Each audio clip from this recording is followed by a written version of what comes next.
كافها يا عين صاد. ذكر رحمة ربك عبده زكريا إذ نادى ربه نداء خفيا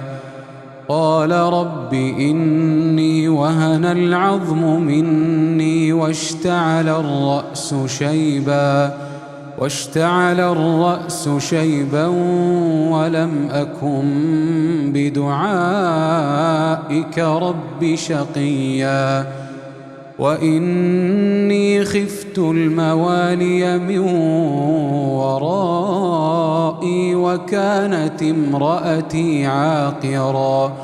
وكانت امرأتي عاقرا فهب لي من لدنك وليا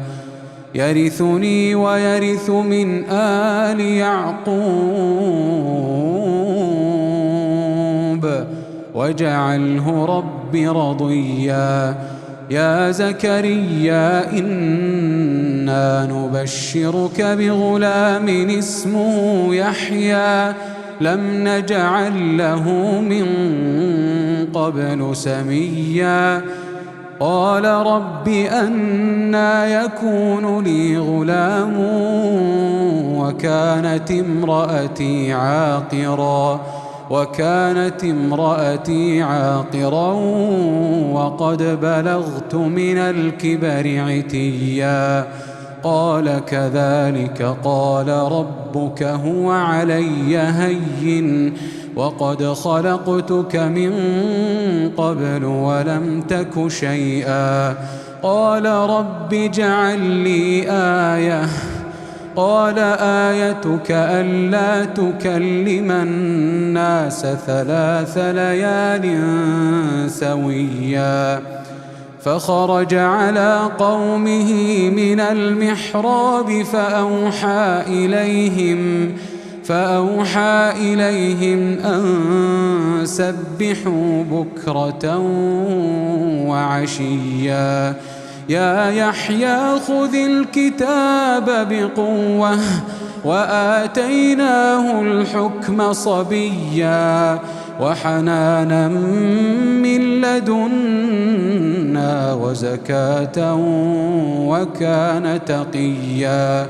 وبرا بوالديه ولم يكن جبارا عصيا وسلام عليه يوم ولد ويوم يموت ويوم يبعث حيا. واذكر في الكتاب مريم إذ انتبذت من أهلها مكانا شرقيا فاتخذت من دونهم حجابا فأرسلنا إليها روحنا فتمثل لها بشرا سويا قالت إني أعوذ بالرحمن منك إن كنت تقيا قال إنما أنا رسول ربك لأهب لك غلاما زكيا قالت أنى يكون لي غلام ولم يمسسني بشر ولم أك بغيا قال كذلك قال ربك هو علي هين ولنجعله آية للناس ورحمة منا وكان أمرا مقضيا فحملته فانتبذت به مكانا قصيا فأجاءها المخاض إلى جذع النخلة قالت يا ليتني مت قبل هذا وكنت نسيا منسيا فناداها من تحتها ألا تحزني قد جعل ربك تحتك سريا وهزي إليك بجذع النخلة تساقط عليك رطبا جنيا فكلي واشربي وقري عينا فإما ترين من البشر أحدا فقولي إني نذرت للرحمن صوما فلن أكلم اليوم إنسيا فأتت به قومها تحمله قالوا يا مريم لقد جئت شيئا فريا يا أخت هارون ما كان أبوك امرأ سوء وما كانت أمك بغيا فأشارت إليه قالوا كيف نكلم من كان في المهد صبيا فأتت به قومها تحمله قالوا يا مريم لقد جئت شيئا فريا يا أخت هارون ما كان أبوك امرأ سوء وما كانت أمك بغيا فأشارت إليه قالوا كيف نكلم من كان في المهد صبيا قال إني عبد الله آتاني الكتاب وجعلني نبيا وجعلني مباركا أينما كنت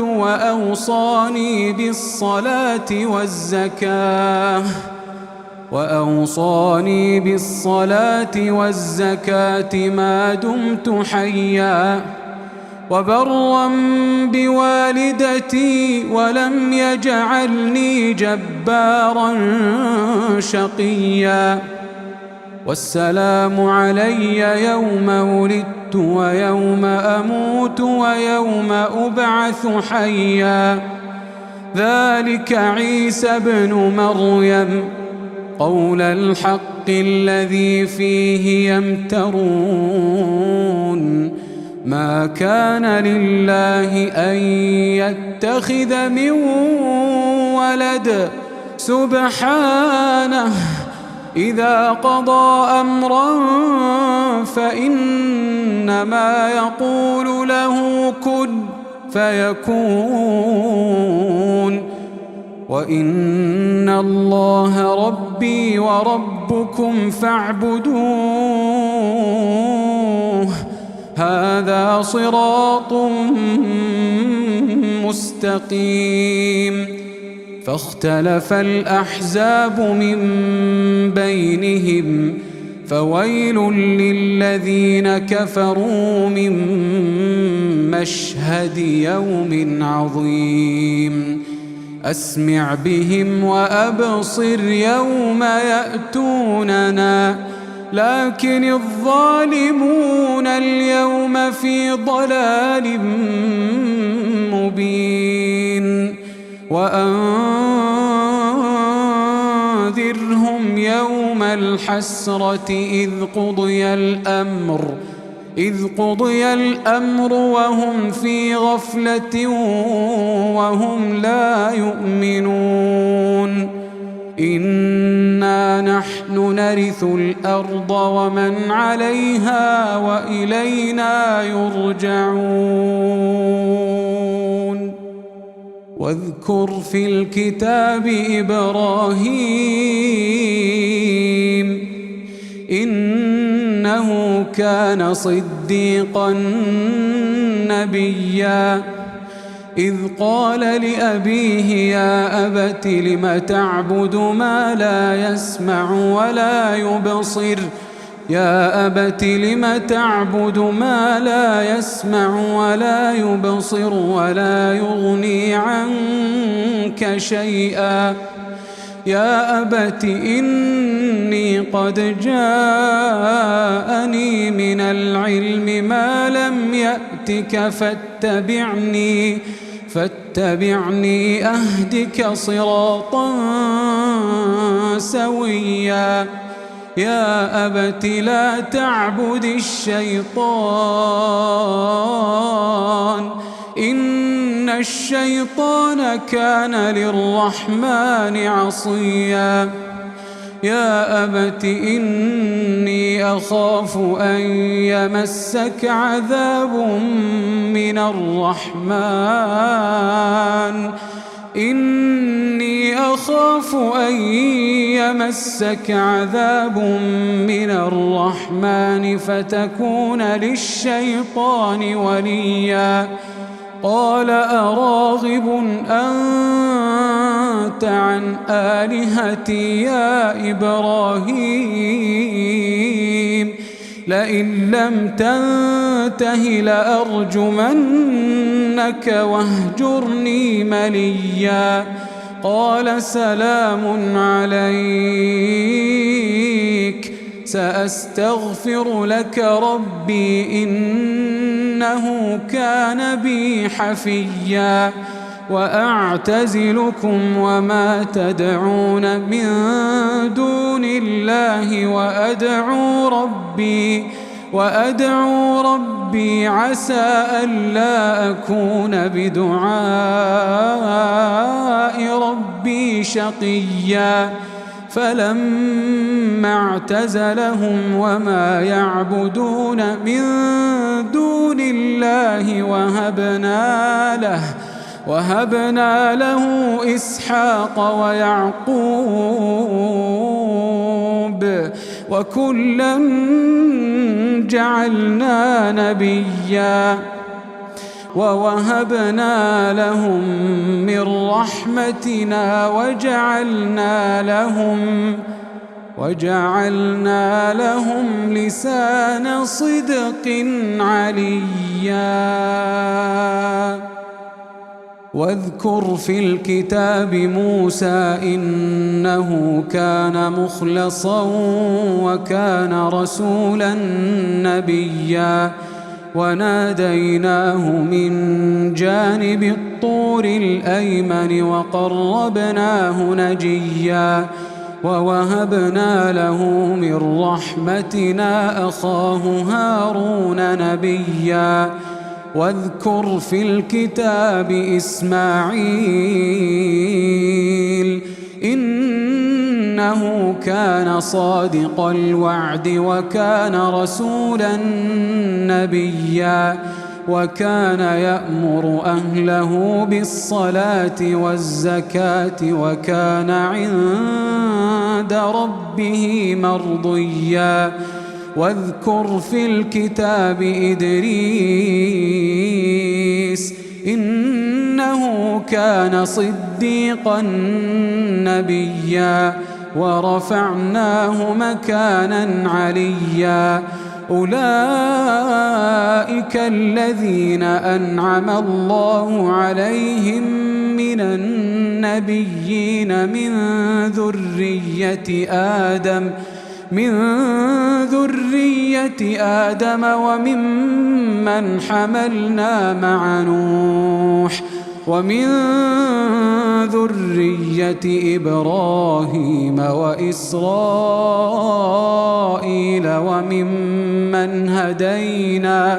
وممن هدينا واجتبينا إذا تتلى عليهم آيات الرحمن خروا سجدا وبكيا فخلف من بعدهم خلف أضاعوا الصلاة واتبعوا الشهوات فسوف يلقون غيا إلا من تاب وآمن وعمل صالحا فأولئك يدخلون الجنة ولا يظلمون شيئا جنات عدن التي وعد الرحمن عباده بالغيب إنه كان وعده مأتيا لا يسمعون فيها لغوا إلا سلاما ولهم رزقهم فيها بكرة وعشيا تلك الجنة التي نورث من عبادنا من كان تقيا وما نتنزل إلا بأمر ربك له ما بين أيدينا وما خلفنا وما بين ذلك وما كان ربك نسيا رب السماوات والأرض وما بينهما فاعبده واصطبر لعبادته هل تعلم له سميا ويقول الإنسان أإذا ما مت لسوف أخرج حيا أولا يذكر الإنسان أنا خلقناه من قبل ولم يك شيئا فوربك لنحشرنهم والشياطين ثم لنحضرنهم حول جهنم جثيا ثم لننزعن من كل شيعة أيهم أشد على الرحمن عتيا ثم لنحن أعلم بالذين هم أولى بها صليا وإن منكم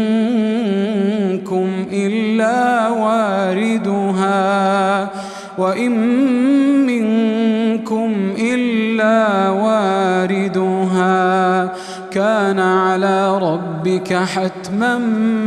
مقضيا ثم ننجي الذين اتقوا ونذر الظالمين فيها جثيا وإذا تتلى عليهم آياتنا بينات قال الذين كفروا للذين آمنوا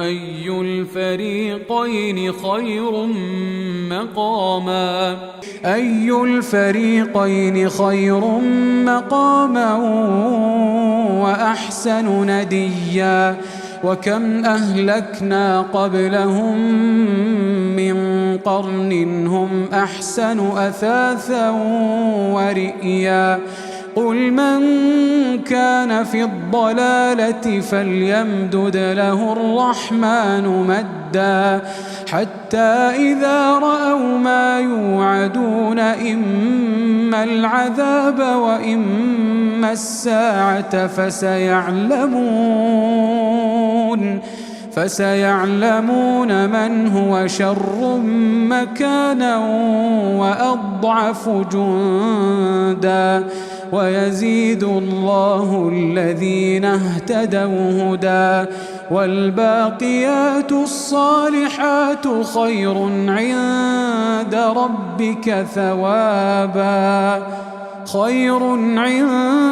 ربك ثوابا وخير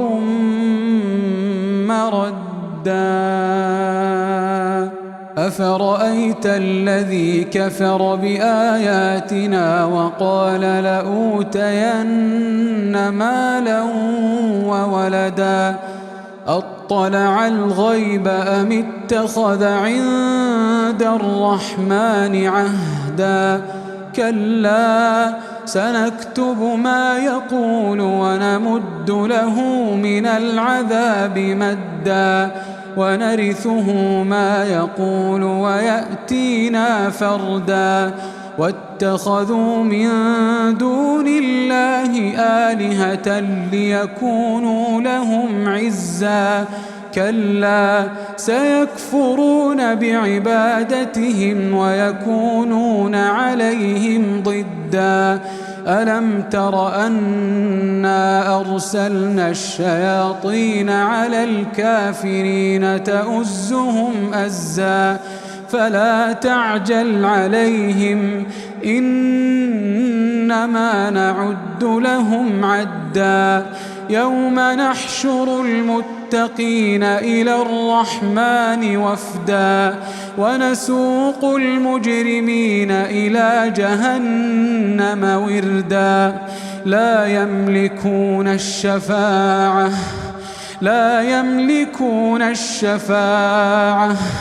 لا يملكون الشفاعة إلا من اتخذ عند الرحمن عهدا وقالوا اتخذ الرحمن ولدا لقد جئتم شيئا إدا تكاد السماوات يتفطرن منه وتنشق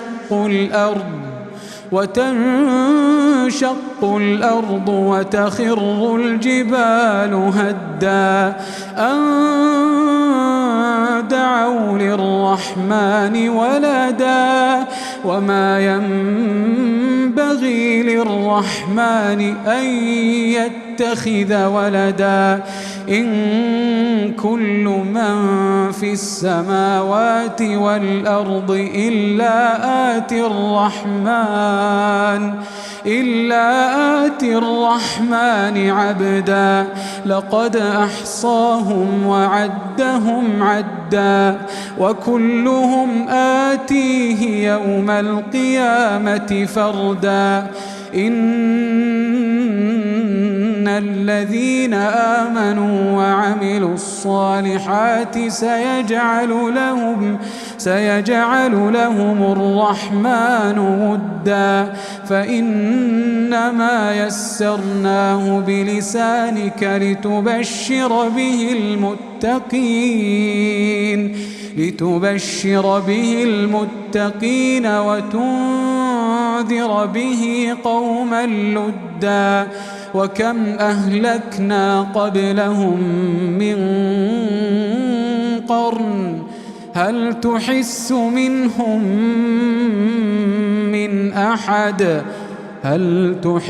منهم من أحد أو تسمع لهم ركزا الحمد لله رب العالمين الرحمن الرحيم مالك يوم الدين إياك نعبد وإياك نستعين اهدنا الصراط المستقيم صراط الذين أنعمت عليهم غير المغضوب عليهم ولا الضالين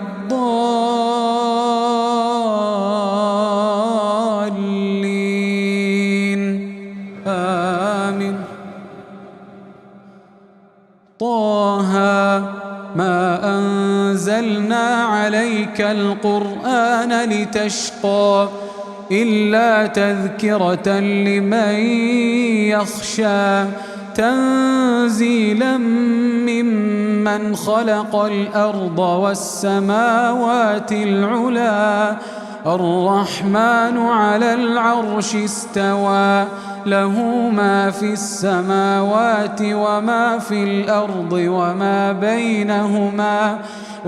بينهما وما تحت الثرى وإن تجهر بالقول فإنه يعلم السر وأخفى الله لا إله إلا هو له الأسماء الحسنى. وهل أتاك حديث موسى إذ رأى نارا فقال لأهلهم كثوا إني آنست نارا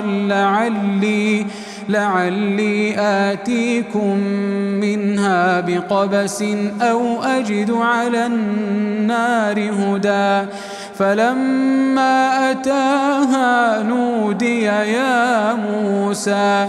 إني أنا ربك فاخلع نعليك إنك بالوادي المقدس طوى وأنا اخترتك فاستمع لما يوحى. إنني أنا الله لا إله إلا أنا فاعبدني وأقم الصلاة لذكري. إن الساعة آتية أكاد أخفيها لتجزى كل نفس بما تسعى. فلا يصدنك عنها من لا يؤمن بها واتبع هواه فتردى. وما تلك بيمينك يا موسى؟ قال هي عصاي أتوكأ عليها وأهش بها على غنمي ولي فيها مآرب أخرى. قال ألقها يا موسى فألقاها فإذا هي حية تسعى. قال خذها ولا تخف سنعيدها سيرتها الأولى واضمم يدك إلى جناحك تخرج بيضاء من غير سوء آية أخرى لنريك من آياتنا الكبرى. اذهب إلى فرعون إنه طغى. قال رب اشرح لي صدري ويسر لي أمري واحلل عقدة من لساني يفقه قولي. واجعل لي وزيرا من أهلي هارون أخي أشدد به أزري وأشركه في أمري كي نسبحك كثيرا ونذكرك كثيرا إنك كنت بنا بصيرا. قال قد أوتيت سؤلك يا موسى ولقد مننا عليك مرة أخرى.